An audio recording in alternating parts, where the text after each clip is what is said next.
بسم الله الرحمن الرحيم يسألونك عن الأنفال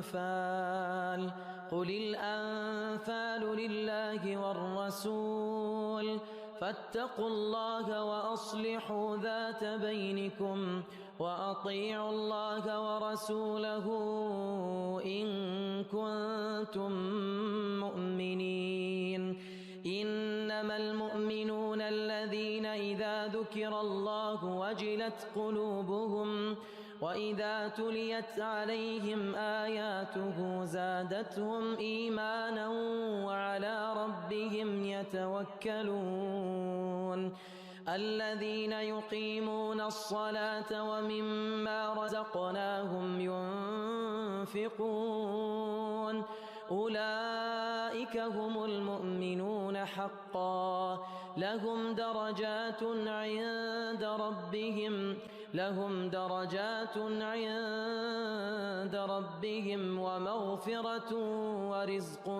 كريم كما أخرجك ربك من بيتك بالحق وإن فريقا من المؤمنين لكارهون يجادلونك في الحق بعدما تبين كأنما يساقون إلى الموت وهم ينظرون وإذ يعدكم الله إحدى الطائفتين أنها لكم وتودون أن غير ذات الشوكة تكون لكم ويريد الله أن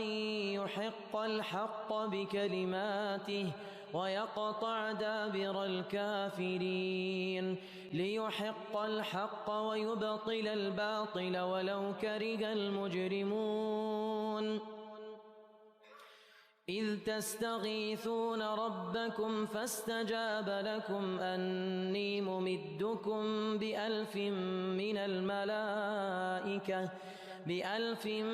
الملائكة مردفين وما جعله الله إلا بشرى ولتطمئن به قلوبكم وما النصر إلا من عند الله إن الله عزيز حكيم إذ يغشيكم النعاس أمنة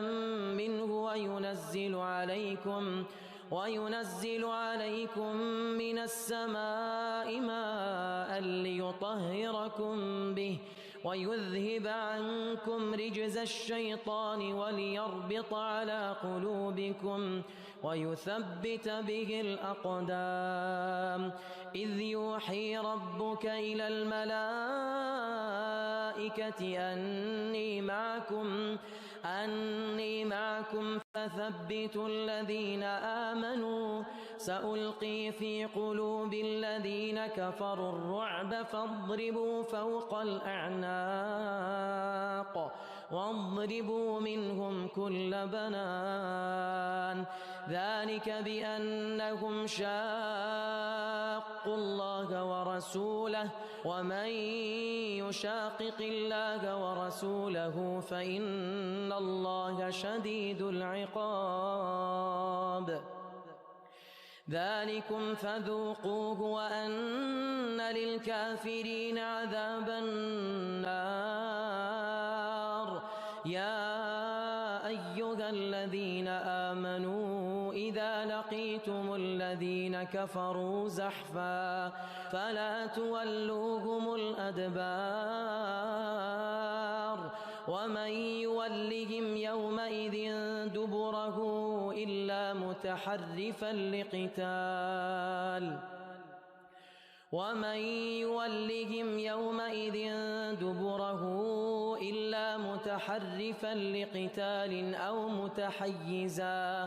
أو متحيزا إلى فئة فقد باء بغضب